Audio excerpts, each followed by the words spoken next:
Hi, my name is Todd Leonard. And my name is Herb Montgomery, and we're just talking. Please take a moment to click the like button, the subscribe button, and the bell icon to stay connected with our show and to help us grow our audience. So, if you're new to this channel, each week Todd and I take a moment to talk about the upcoming weekend's lectionary reading from the Gospels.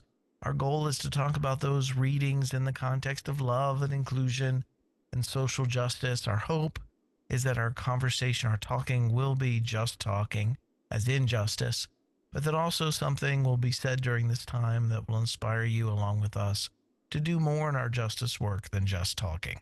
So, Todd, what passage are we looking at this week in the lectionary?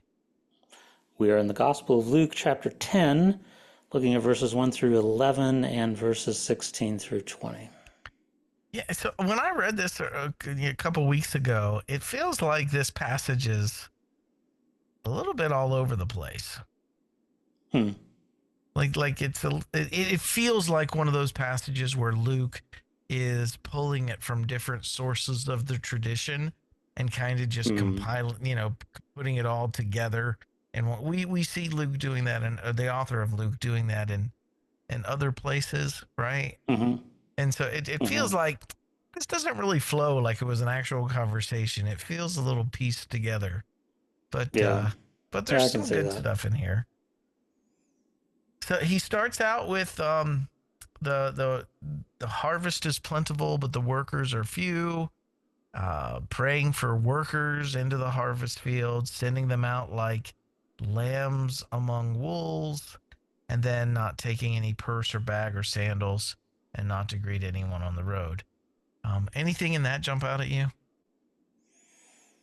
Um, This is a very traditional evangelism passage for churches about winning, making people believers, and the often people will even call their evangelistic efforts harvest campaigns or harvest crusades. Um, Which is so horrible language, by the way, to call evangelism a crusade.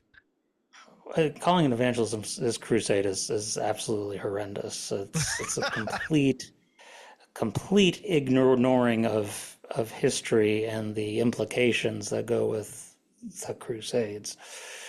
Um, but yeah, so I heard this language a lot around go tell people Mm-hmm. about and save people for Jesus. Yeah. This was very commonly used in my church tradition. And if we take it out of the way Christianity has it's evolved within Christianity and put it back in its original Jewish context, we know, especially in the Gospel of Luke, Jesus is about his gospel is about the kingdom, right? Not getting to heaven, not assurance of an afterlife. It's about establishing the justice of heaven here on earth, making the world Mm-hmm. a safe, compassionate, just home for everyone.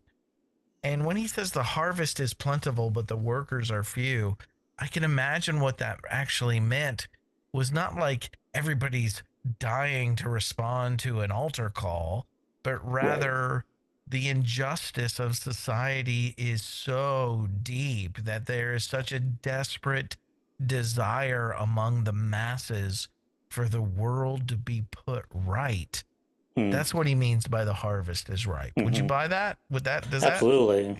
I mean, I think if you were to look at the economic disparity in that time between the haves and the have-nots, as bad as ours is today and is getting worse, what it was back then was, I mean, a very large majority, 70-80% of the population at least, is people eking out Mhm.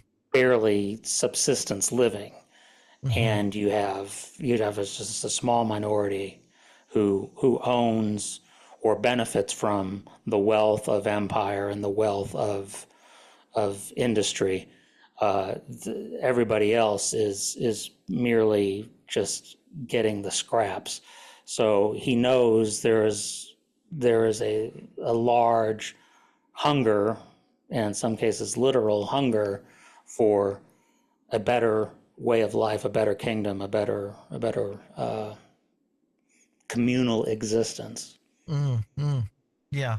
And this last part in this this first section of the passage, not to take a purse or a bag or sandals, and not to greet anyone on the road. I don't get to not greet anyone on the road. I need to look at that a Yeah, little bit more culturally. Why that yeah, it's was. got to have a cultural ramification for it.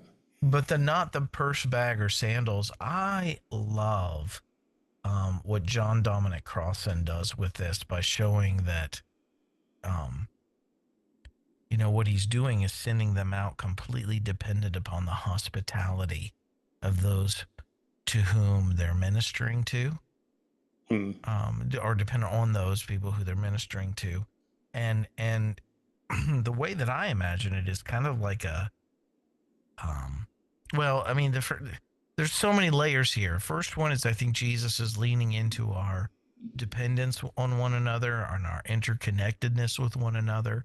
And this is hard for us in our Western culture to get our heads around because we are so programmed to look at the world around us through the lens of individualism and Hmm. independence and self-reliance.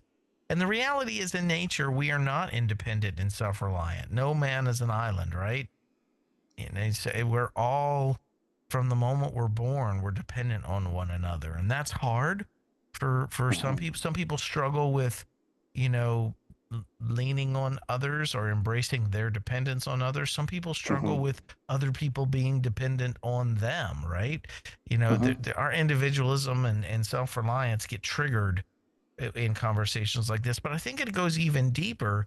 That it was kind of a litmus test. I mean, Stephen Patterson, if anybody out there is listening to this and you haven't read the book, The Lost Way, How Two Forgotten Gospels Are Rewriting the Stories of Christian Origins, it's a great book. On page 74 and 75, it says, what does it actually mean for the empire of God to come? It begins with a knock on the door, and on the stoop stand two itinerant beggars with no purse, no knapsack, no shoes, no staff.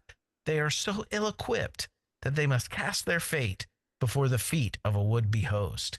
And I think there's a little bit of diagnostics going on here, or maybe even like they're searching for people who already were living that reality of helping Hmm. others and being helped, and that mutuality, that exchange.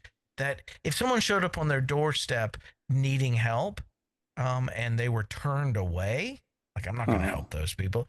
That's not the people Jesus is seeking for the kingdom to initially take root with in that community. Right. But if someone was already had a tendency or a predisposition towards hospitality and resource sharing and mutual aid, and two beggars showed at their door and they responded by welcoming them in and giving them something to eat. There's this council of, eating whatever's placed before you, and all of that.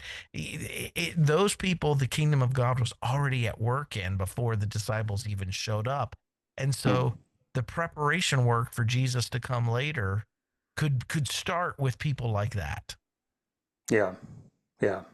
It could be, I've heard people say, we should dress up as um, homeless individuals and go around to churches and just see what How you're happens, treated. how we're treated when we go into a church on Sunday, and uh, just we can tell the kind of the spirit of the church just by showing up like that. And so That's it sounds like interesting. there's a little bit of that with this. Is it is the litmus test. It sounds um, risky. I mean, I imagine there would be situations where they would find quite a bit of rudeness and quite a bit of hostility. Yeah. And so um, you shake the dust off your feet in those cases and look for the mhm. churches that aren't doing that. But the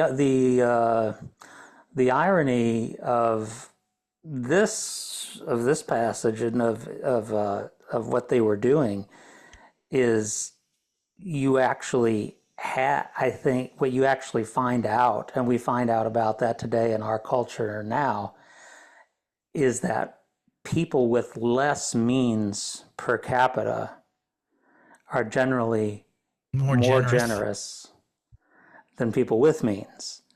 And most likely, Jesus knew that in many cases, as they went door to door of people to people who were just, barely making ends meet, that most of the time that you would find people who had an inner morality and inner ethic and inner hospitality that would respond to that. And so because he did say, the harvest is plentiful, he must have had this sense of, you're saying this, a lot of this could have been a hodgepodge collection of different sayings, but we'll take for a moment that maybe it's all aligned very Yeah, let's just say carefully. it is. It's there in Luke for a reason. If the harvest is plentiful, Jesus had a sense that they would come across quite a few people who were willing to enter into that kind of life, who had that ethos about them. What little they had, they would share. Yeah. Yeah.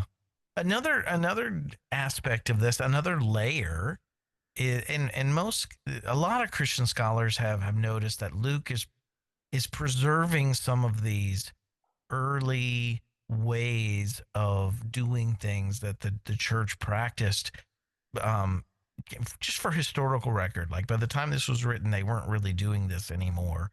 And an example of that is the book of Acts, where they were selling their possessions and giving it to people who didn't have, and they were eliminating poverty among the Jesus community. Right? We know that didn't last very long, Mm-hmm. but it was, and part of this collection of sayings, it belongs to that family too, because this is one of those contrasts that scholars have seen.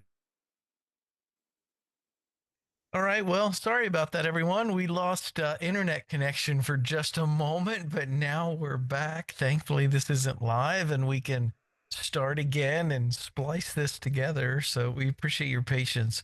What I was trying to say a minute ago before everything just kind of went south was Luke was recording things for posterity's sake. He was recording the way the early Christians did things, even those things that weren't being practiced anymore. We see this in other areas of Luke.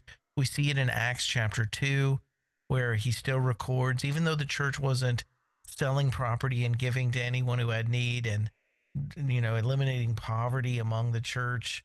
That wasn't practiced for very long, but it was still recorded, that they had done that in the beginning. The same thing with Jesus's counsel in Luke. Luke is the only one where Jesus says, if you don't have a sword, go and buy one. I don't know how long nonviolence was practiced consistently and when it became a mixed practice among the early church, but there were things like that were he would note changes. And with our subject matter this evening, it belongs to that same family of recording things for posterity, and that ain't Paul. Paul's a great example. Paul does not, and many scholars have seen this too, that there's a divergence between certain things with Paul and Jesus. Paul did not follow Jesus's counsel here to do ministry this way. Mm-hmm. Paul didn't go out without purse or without staff or without sandals. Sure. He even said, I have every right to receive tithes and offerings from you, right? But he says, but I haven't taken anything from you. Paul didn't minister in a way where he was wholly dependent on those to whom he was ministering to. He Mm-hmm. was a tent maker. He was the opposite end of the spectrum. He was as self-reliant and bivocational as they come. He paid his own way and was completely independent, and basically just ministered out of his own freedom in doing that. And so again, you see this contrast between the two different methods of at least the method that Paul practiced and what Jesus instructed his early disciples to practice. Hmm. One of leaning into dependency and the other of being completely self-reliant and not dependent on anyone. Hmm. Just an interesting contrast. It is, and I don't know that there's necessarily a a right or wrong way, Right, right, right. but that it really is interesting the way that Jesus guides this, because it really is so countercultural to the way we do things now, and you can see the wisdom in trying to do it that way. There's a wisdom that undergirds having the disciples go door to door with Totally nothing. dependent. Yes. It is there's a wisdom to it. So I think that's what's interesting, and I think it's again something that our culture so struggles with, that Mm-hmm. there's room for us to learn from it today, and thinking about how do we model dependence upon others, maybe not doing it exactly the same way as these guys did that, but how do But how we do we say lean I into our need you, interconnectedness? rather than saying, which is typical, it was certainly typical of Christian missionary work going around the world and their colonial focus. They came in saying, we have everything you need. You're backwards. You don't understand anything. We're going to Mm-hmm. give you the right theology, and we're going to give you the right economy, and we're going to give you the right way to behave, and the right way to run your families, and the right way, da da da da da da da da. So it was always, it came in from this place of, we have everything for you, and you have nothing to give us.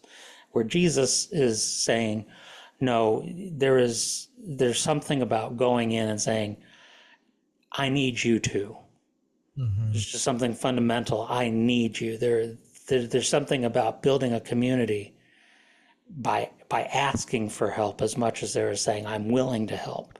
There is it is Which it is is hard for putting the some of second us. half. It's hard for me, to move into this place of mutuality. It's a different way of thinking about things, but a lot of wisdom there, I think. The quotation that I read a minute ago from Stephen Patterson, that paragraph ends where he says, the empire comes when someone receives food from another, but then something is offered in return, care Mm, for the sick.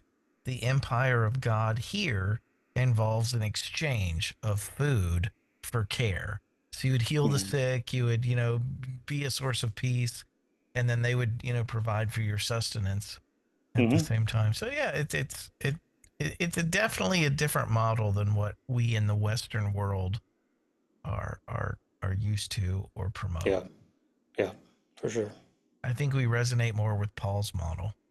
We do, we do. But again, and even I think of other sources like the Didache. Of course, this Jesus's original instruction is very vulnerable to abuse, because in Mm, the Didache, um, itinerant ministers were not to ask for money, only for bread, only for mm, food. mm.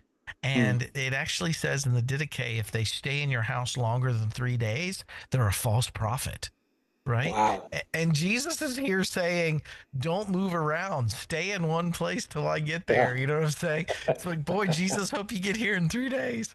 It just shows the evolution of the way things happened back then, yeah, yeah, the way ministry was done and how that changed. yeah. Absolutely. It's fascinating. So, what about this? Oh, so yeah, that makes sense. If they reject you, dust off of your feet. Who listens to you? Who listens to me? Mm, Who rejects you rejects me. What about at the end of this week's reading, where they come back, the 72 return, and they're just overjoyed, and they say, "Lord, even the demons submit to us in your name." And mm. Jesus is like, "Demons, schmeemans. I saw Satan fall like lightning. You know, don't rejoice that the spirits," he says, "don't rejoice that the spirits submit to you. Rejoice rather that your names are written in heaven." Hmm. Um, that's kind of odd. I mean, I in my context today, I love the fact that Jesus downplays the supernatural here, Sure. but I still question what he means by rejoicing that your names are written in heaven. This wasn't Christianized yet. This was still a very Jewish community. Mm-hmm. Could it be contrasting with the way that census takers would record names in the Empire of Rome? And he's Mm-hmm. saying, rejoice that you're members of the kingdom of heaven here on Mm-hmm. earth. I don't Mm-hmm. think he's saying rejoice that you know you're going to go to heaven when you die. You know what I'm Right. saying? Yeah. I don't. That's a very Christian way of looking at it, and this was a very Jewish community at this point. So, Right. so what was the Jewish Yeah. Jesus meaning by that? I wonder. Yeah, and it would seem, I mean, I can see where you're reading that in that way. I mean, if again looking back, the just in this passage, the idea of finding people going reaping the harvest, and finding people by going door to door, people who are heavenly minded, kingdom of heavenly minded, thinking Okay. about things the way that Jesus Today we'd say is, justice minded, maybe. justice minded, yes, building a peaceable kingdom minded type thing. Mm-hmm. Um, and this would, it would align with that concept, that is people who are on the heaven team, Mm. that are part of God, they're part of what God wants to do, and that's so yeah, that's they're on the roster. So it's almost like the demons being, and I know it's metaphorical, and we've talked about this in other episodes. That neither you nor I take this literally, but but but it's almost like the supernatural point, or the demons being submissive. That's a means to an end. The Mm-hmm. goal is not the supernatural stuff to get excited over. The goal is establishing the kingdom of heaven here on earth, where all Mm-hmm. violence, all injustice, all oppression is put right. You Mm-hmm. know what I mean? And so, I mean, it sounds like it's not an easy fit for me. It's kind of yeah, I'm bending it to make it. Being honest, it feels like I'm bending it. I Mm-hmm. can see that, the spirits. That's not the spirits being submissive. That's not the goal. That's the means to an end. That the end is that your names are written in heaven. I mean, did we miss something there in the translation? I wish it would say, but rejoice that the kingdom of heaven is come to earth, or it's come near. You know Right. what I mean? Right. And, Right. and instead, its names are written in heaven. And maybe it's just been so Christianized that phrase is so attached to the afterlife and assurance of that Mm-hmm. that we miss its original meaning. I just wonder what's really going on there in that phrase, that your names are written in heaven. Yeah. And this is an interesting section with in the story of Jesus, where they um talk about, I mean, there are stories of Jesus casting out demons, other places where there's Jesus casting out demons, but in this context of the disciples doing it, Mm. um is unusual. And um and it seems like he's saying this is exciting stuff, or to me it's like he's saying it's good. I'm glad you're seeing this, I'm glad this is happening, whatever it is, but remember the priorities of what we're really about. Remember that the real demonic possession is empire. the Mm-hmm. real the real forces that are harming God's people are political and economic and corrupt religion. It's not these individual things that you're seeing people get free from are great, but remember that we're building something too. And again, that's doing a lot of interpretation and massaging the language a lot to come to that point. But it seems like the fact that he ends with saying, "Don't rejoice in that." That's not what This is really all about. it's not what this is really all about. There's something bigger It's going on. not enough just to be liberated from oppression. We want to also create a just society where oppression can't take root again. Right. Maybe. Maybe. Yeah. It's again, we've talked in the past about metaphorically exactly what you're saying, that demon possession was about empire's presence in the Hmm. land, right? In their region, in their area.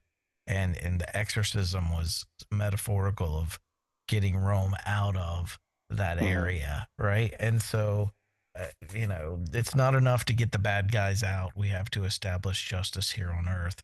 But it Yeah. doesn't say that. It says that your Right. names are written in heaven, which is like, oh, I'm glad there's some accounting up there in the unknown, unseen. Yeah. You Right. know what I mean? I'm so Right. glad my name is written up there in some book that, well, what is Yeah. that talking about? What does that even mean? So, Herb, yeah, you and I are just going to have to admit that sometimes there's we still scratch our head at this stuff. there's still some of this otherworldly stuff that's part of this. Maybe there's these little hints of it in some places where there is this sense of we're not able to free it all from that. Perhaps I don't know. Um, that there Yeah. is some of that going on as well, even in the synoptics, which we love the synoptics, and we're not big I fans of love the John. synoptics because, it's the Lord's prayer. It's praying that the kingdom, in thy kingdom come, thy will be done on earth as it is in heaven. Right. And this seems to do an about face with that. Yeah. So But yeah. even in that Lord's Prayer, Herb, it says, on earth as it is in heaven. There is this sense of there is there is a governance that exists somewhere Yes. else. Yes. Yes. And that's why I said, maybe it's contrasted with the Empire of Rome and how the Roman Empire, took their census where names were recorded for Right. taxation purposes, Right. right? So, Hmm. so maybe in that there's so many contrasts between Jesus's kingdom on earth and the Roman Empire and the Gospel of Luke. It's not that much of a stretch to de-Christianize this phrase, this saying, Right. and say, if we're pushing for things to be on earth as they are in heaven, well, be thankful that your names are then written in heaven. That means you're part of the community, the Yes. beloved community here on earth, that's on Yeah. earth as it is in heaven. You know what I'm saying? Yeah. But Yeah. again, that's throwing together a lot of proof text and a lot of verses and doing a lot of gymnastics to get there. I wish you just said it. Right. Yep. I mean, I can get there, and I can Yep. get there with verses, but it's a Yeah. journey.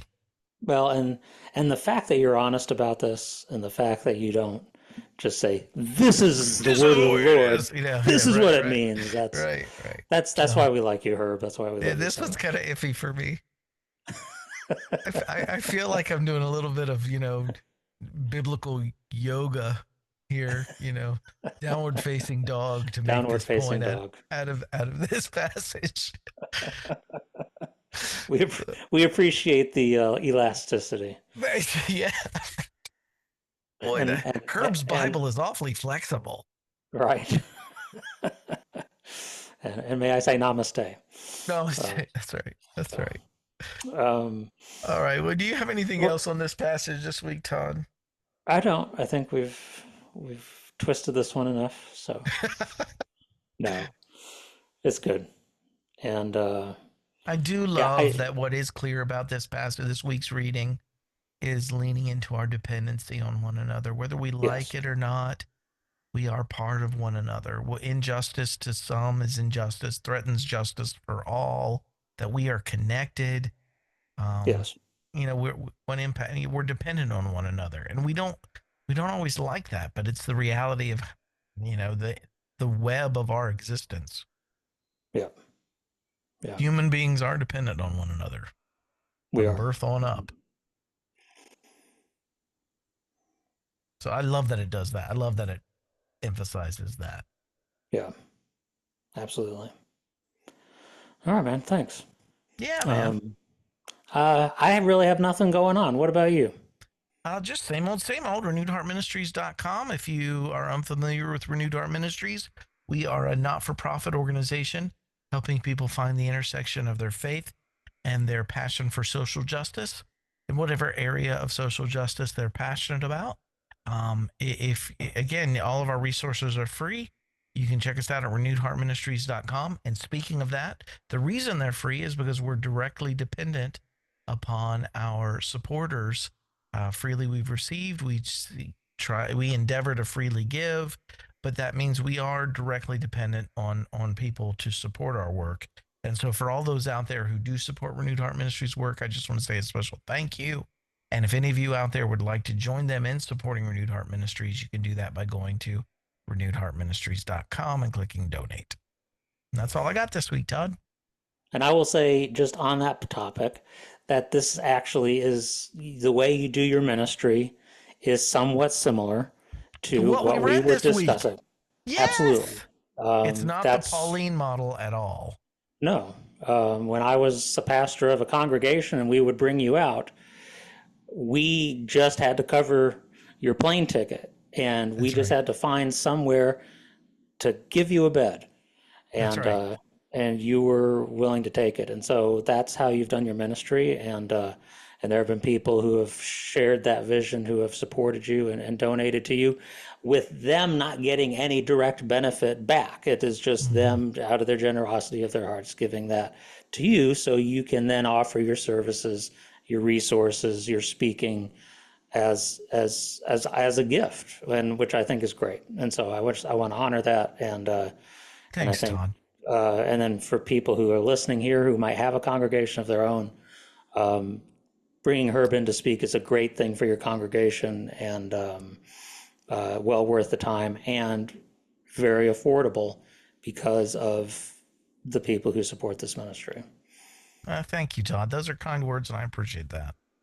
So, All right, man. all right.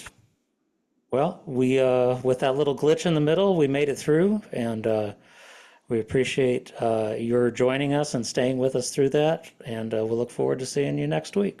All right. Thanks for listening, everyone.